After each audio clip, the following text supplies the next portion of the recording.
রাজধানীর Ispahani kindergarten and primary স্কুলে আনন্দমুখর পরিবেশে হয়ে গেল কিডস আর্টস কার্নিভাল 2026।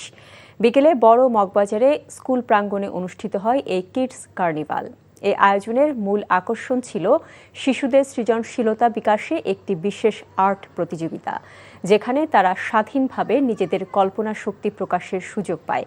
পাশাপাশি এই অনুষ্ঠানের মধ্য দিয়েই এই ইংলিশ মিডিয়াম স্কুলের নতুন শিক্ষাবর্ষের ভর্তি কার্যক্রম শুরু হয়েছে এবং নিয়মিত ক্লাস শুরু হওয়ার কথা রয়েছে জুলাই 2026 থেকে। উদ্বোধনী অনুষ্ঠানে উপস্থিত ছিলেন ইস্পাহানি গ্রুপের পরিচালক জাহিদা ইস্পাহানি, স্কুলের প্রিন্সিপাল মিস শামনাজ ফারজানা এবং বিশেষ অতিথি ছিলেন ঢাকা বিশ্ববিদ্যালয়ের চারুকলা অনুষদের শিক্ষক ও শিল্পী রবিউল ইসলাম। এছাড়াও ইস্পাহানির অন্যান্য কর্মকর্তাবৃন্দ অনুষ্ঠানে উপস্থিত ছিলেন।